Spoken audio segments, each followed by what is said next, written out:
درنو کتونکو سلام. تمه ده چې روغ او جوړ به وئ. تاسو په تېره ویډیو کې د اف ایلس سټیټمنټ زده کړ. تاسو دا زده کړل چې کله چې تاسو په پروګرامینګ کې یو د کوډ یوه برخه اکزیکیوټ کوئ او غواړئ چې هغې دپاره یو خاص شرط وټاکئ، نو تاسو د اف کنډیشن څخه استفاده کوئ.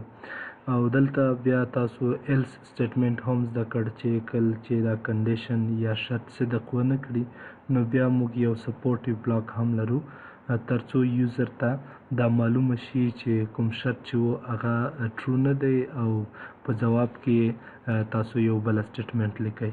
راځو په نن ویډیو کې نیسټډ اف سټیټمنټ وایو. نیسټډ اف سټیټمنټ چې دی دغه هم شرطیه جمله ده، خو د دې او د مخکینی نورو ترمنځ فرق دا و چې دلته موږ د شرط په داخل کې نور شرطونه لرو، یعنی یو چې دی مین شرط وي عمومي شرط او بل چې دی سب کنډیشنز موږ لرو.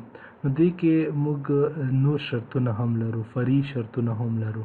که چېرته یو شرط صدق وکړي وروسته بیا یو بل شرط هم وګورو، دا کیدای شي سیریز اف کنډیشنز ولري، یعنی د څو شرطونو نه وروسته موږ غواړو چې یو کوډ اکزیکیوټ کو. لکه موږ تاسو یو مثال دی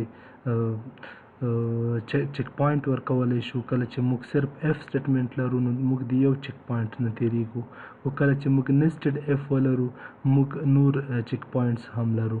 نو دلته بیا د کنډیشنز مجموعه موږ لرو.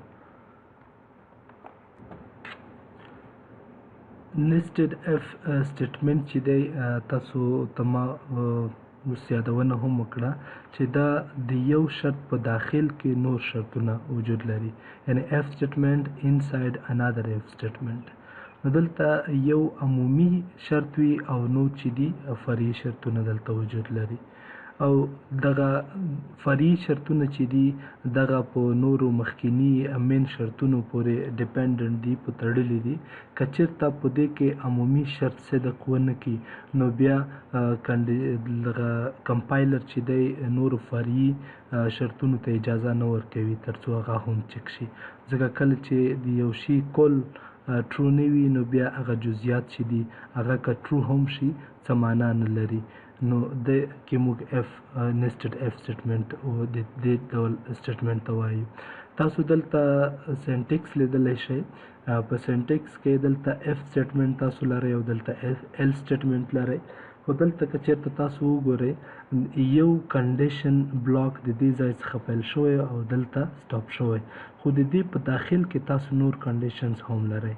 دلته دا وګورئ تاسو اف بل کنډیشن او دلته بیا دې په داخل کې بل کنډیشن هم شته، او وروسته کوم کار چې تاسو غواړئ چې هغه ترسره شي هغه به په داخل کې وي. یعنی کله چې تاسو غواړئ دغه کوډ اکزیکیوټ کړئ دلته به درې شرطونه صدق کوي، ټول درې واړه چې کله ټرو شي نو بیا به تاسو ته دغه کار ترسره کیږي. نو دې ته وایي نیسټډ اف سټیټمنټ. نیسټډ نه اصلي هدف دا دی چې د یو شرط په داخل کې بل شرط. دلته فلو کې هم تاسو ګورئ، دلته یو پروګرام پیل شوی دی، تاسو لومړی دا کنډیشن ګورئ. کله چې کنډیشن فالس شو نو بیا تاسو کیدای شي دلته ایلس بلاک ته لاړ شئ، فالس بلاک ته، او دا تاسو ته اکزیکیوټ شي. او که چېرته ټرو شو بیا دلته نور سب کنډیشنز وجود لري. دلته شاید کیدای شي یو کنډیشن وي، کیدای شي لیست اف کنډیشنز وي، نو دغه بیا هم چک کیږي. که چېرته دا ټرو شو دغه فالس شو نو بیا هم تاسو ته هغه کوم غوښتل شوی ځواب چې دی هغه نه درکوي، نو دا بیرته بیا ځي دې ځای ته فالس بلاک ته، تاسو ته بیا د ایلس والا کوم کوډ چې دی هغه پرنټ کوي. او که چېرته دا هم ټرو شو نو دواړه شرطونه صدق وکړ نو تاسو ته به غوښتل شوی ځواب چې دی هغه به تاسو ته درکوي. نو دې ته وایي نیسټډ اف سټیټمنټ. دا مثال دی، راځو غواړو دغه مثال پریکټیکل هم ترسره کړو. دلته ما یو کریکټر ټایپ کې جینډر اخیستی دی، میل یا فیمیل، او دلته بل چې دی په بایټ کې ما ایج اخیستی دی. غواړو دا د ووټینګ لپاره یو کوچنی پروګرام ولیکو. په دې کې لومړی جینډر چک کیږي. که چېرته جینډر میل وي نو د میل یا د سړي عمر باید د 18 نه یا لوی وي او یا هم ورسره مساوي وي. که چېرته موږ بیا فیمیل ته راشو، فیمیل لپاره بیا عمر فرق کوي، د هغې دپاره باید ایج یا 14 وي یا د دې څخه لوی وي. نو دا موږ ګورو. دلته تاسو ګورئ چې لومړی جنډر کنډیشن چک شوی دی، اول میل یا فیمیل چک کیږي، وروسته د هغې په داخل کې بیا د دوی ایج هم چک کیږي. نو دلته د یو شرط په ځای 2 شرطونه چک کیږي او وروسته تاسو ته آوټپوټ درکوي. نو دې ته وایي چې نیسټډ اف سټیټمنټ. تاسو دا مثال لیدلی شئ، په دې کې همدغه مثال دی. دلته ویلیو یا موږ میل یا فیمیل ورکوو. دلته فیمیل ویلیو دا او کنډیشن کې موږ ویلي که چېرته د 14 سره یا مساوي شي یا لوی شي، نو دې آوټپوټ به بیا تاسو ته دغه آوټپوټ درکوي، یو آر فیمیل اینډ کن ګیو وټ. او که چېرته د دې نه کوچنی شي بیا نو بیا به دلته تاسو ته دغه کوډ درکوي. نو دلته لومړی کنډیشن چک کیږي، کمپایلر راځي، دلته اول جنډر ګوري چې جنډر که چېرته دا مساوي د ایم سره شي، د میل سره، خو دلته جنډر فیمیل دی. نو دغه کله چې دغه فالس شو نو کمپایلر نه غواړي چې د دې داخل ته ور داخل شي، د دې داخلېدو اجازه نه لري. نو ډایرکټ د دې څخه راځي ایلس اف سټیټمنټ ته، دې ځای ته بیا راځي او دلته هم بیا جنډر ګوري. دلته جنډر تاسو وګورئ فیمیل دی، اف دی، او دلته هم اف دی. نو دا کنډیشن چې دی دا ټرو شو. کله چې دا ټرو شو د هغې نه وروسته بیا کمپایلر داخلیږي او سب کنډیشن چک کوي. دلته بیا ایج ګوري، ایج لوی یا مساوي د 14 نه، او دلته ایج چې دی 12 دی. نو دغه هم ټرو دی. نو آوټپوټ به کوم وي؟ آوټپوټ یو آر فیمیل اینډ کن ګیو وټ. راځو دا یو بر ایگزیکیوټ کوو.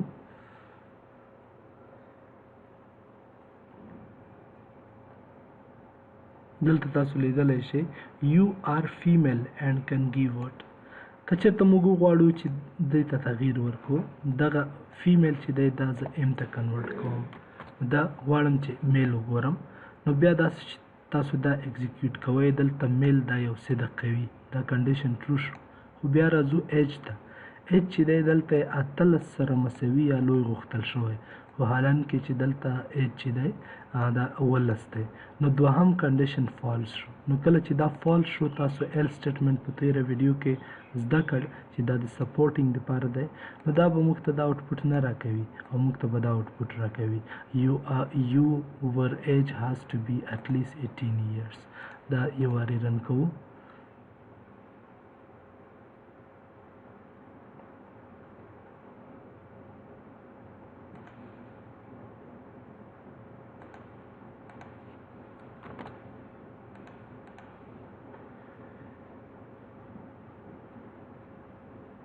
دا دی دلته لیکلي your age has to be at least 18 years. ولې؟ ځکه چې میل چې دی دا صحیح دی، خو دوهم کنډیشن چې دی دا غلط دی. که چېرته دا زه 18 کم نو بیا به دا کنډیشن ټرو شي او تا ته به وایي چې یو آر میل اینډ کن ګیو وټ. راځو دا ایگزیکیوټ کوو.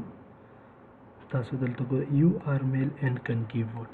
نو دلته لنډه دا چې نیسټډ اف سټیټمنټ کله چې تاسو د یو شرط علاوه نور شرطونه هم چک کوئ، یعنې د څو شرطونو نه وروسته غواړئ یو کوډ ایگزیکیوټ کړئ، تاسو د دې څخه استفاده کوئ.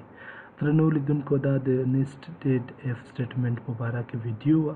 تر بلې ویډیو چې بیا به تاسو ته په بل موضوع باندې ویډیو ترتیبوو. تر بیا ښې چارې د الله په امان.